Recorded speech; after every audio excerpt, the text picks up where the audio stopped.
Welcome to our channel. నేను మీ వెంకట్. ఈరోజు మనతో పాటు ఉన్న గెస్టు ఆయనకి మిత్రుల కంటే శత్రువులు ఎక్కువ. ఎందుకంటే ప్రభుత్వ వైఫల్యాలపై తనదైన స్టైల్లో ప్రశ్నిస్తాడు. తను జైలు జీవితాన్ని అనుభవించాడు. బీసీ వ్యక్తినే ముఖ్యమంత్రి చేయడమే తన లక్ష్యంగా ముందుకు వెళ్తున్న వ్యక్తి ఎమ్మెల్సీ తీన్మార్ మల్లన్న. నమస్తే అన్న. నమస్తే వెంకట్. అన్న ఎలా ఉన్నారు? బాగాలేను ఇంకా అన్న. చూద్దాం. మీరు ఇంట్రోలో చెప్పింది మల్లన్నకు మిత్రుల కంటే శత్రువులు ఎక్కువ ఉంటారు అనేటువంటి మాట చెప్పారు. నేను లక్కీ ఆ విషయంలో. ఎందుకంటే మన జీవితంలో ఎప్పుడైనా ఒక పోరాటం చేసినా, ఉద్యమం చేసినా, జర్నలిజం చేసినా, ఇంకోటి చేసినా నువ్వు మంచి శత్రువునే ఎన్నుకోవాలి. మంచి ఫ్రెండ్ ఉంటే ఏమీ లేదు, మనతో ఉంటాడు, మనతో తిరుగుతాడు, మనకు ముచ్చట్లు అంత మంచిదన్నా ఓకే సూపర్ అని పోతాడు. కానీ శత్రువు ఒక్కడే నువ్వేందో అంచనా వేస్తూ ఉంటాడు. కాబట్టి శత్రువు అనేటువంటి వాడు బలంగా ఉండాలి ఎప్పుడైనా జీవితానికి. సపోజ్ ఒక కమెడియన్ని శత్రువుగా తీసుకున్నావు అనుకో, నువ్వు కమెడియన్ అవుతావు. నీ శత్రువు పవర్ఫుల్ అయినాడు ఉన్నాడు అనుకో, నువ్వు పవర్ఫుల్ అవుతావు.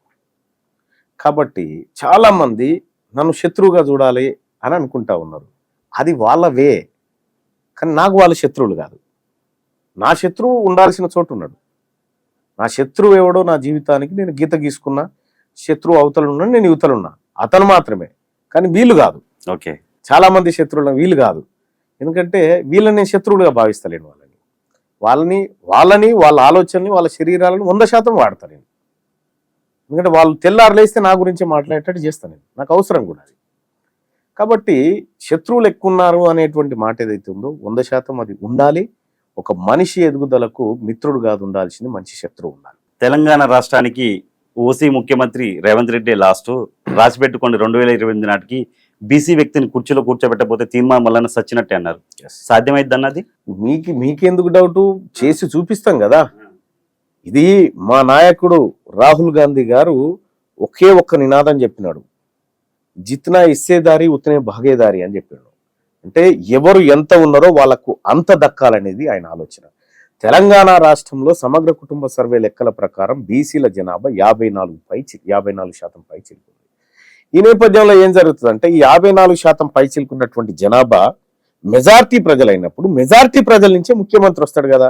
అవును. సో ఈ తెలంగాణ రాష్ట్రం ఉమ్మడి ఆంధ్రప్రదేశ్ కానీ లేకపోతే ముందున్నటువంటి హైదరాబాద్ కానీ, హైదరాబాదు, ఉమ్మడి ఆంధ్రప్రదేశ్, తెలంగాణ ఏర్పడ్డ ఈ మొత్తం వ్యవహారంలో ఇప్పటి వరకు ఒక్క బీసీ ముఖ్యమంత్రి కాలే. ఓన్లీ భారతదేశంలో బీసీ ముఖ్యమంత్రి కానీ ఏకైక రాష్ట్రం తెలంగాణ, ఇప్పుడు ఉన్నటువంటి ఆంధ్రప్రదేశ్, విభజించబడ్డ ఆంధ్రప్రదేశ్.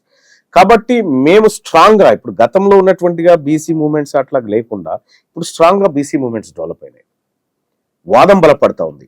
మా నాయకుడు రాహుల్ గాంధీ గారు పదే బీసీలను చైతన్యపరచడం కోసం ఆయన వంతు ప్రయత్నం చేస్తూ ఉన్నాడు. వీటన్నిటి అంచనాలు చూసినప్పుడు యాజ్ ఏ అనలిస్ట్గా, జర్నలిస్ట్గా, పొలిటీషియన్గా అన్నిటిగా చెప్తా ఉన్నా, తెలంగాణ రాష్ట్రానికి చిట్ట చివరి ఓసీ ముఖ్యమంత్రి రేవంత్ రెడ్డి గారే.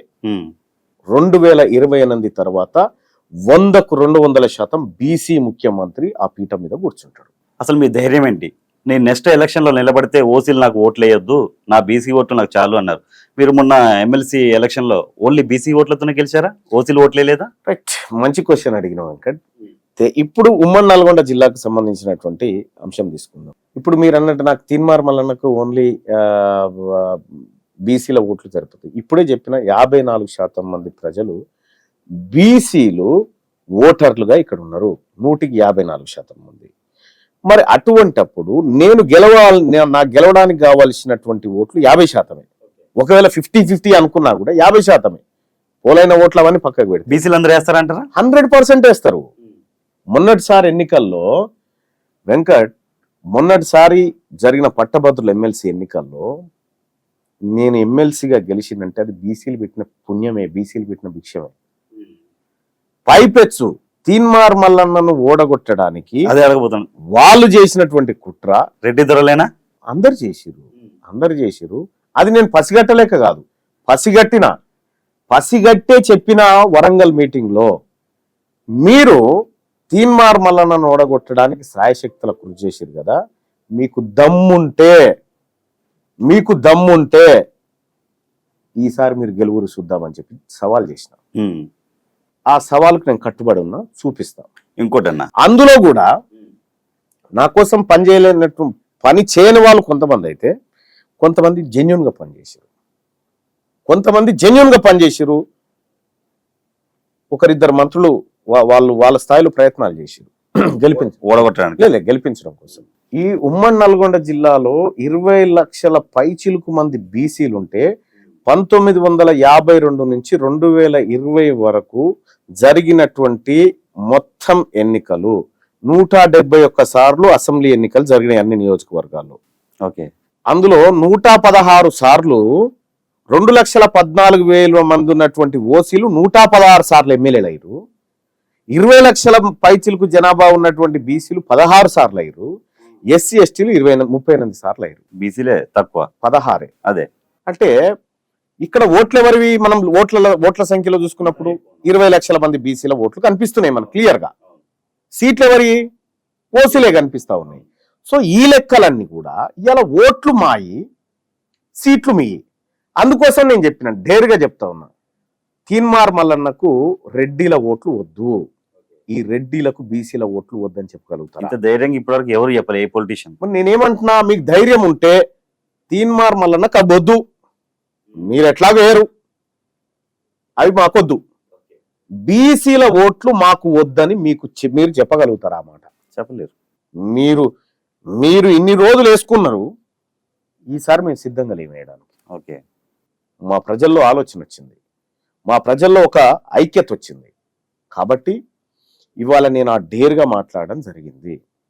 ఇప్పుడు నల్గొండ లెక్కలే కాదు, ఈ తెలంగాణ రాష్ట్రంలో మీ సొంత గ్రామంలో ఓసీల ఓట్లెన్ని, బీసీల ఎన్ని, ఎస్సీల ఎన్ని, ఎస్టీల ఎన్ని అనే లెక్క కూడా మాట్లాడుంది.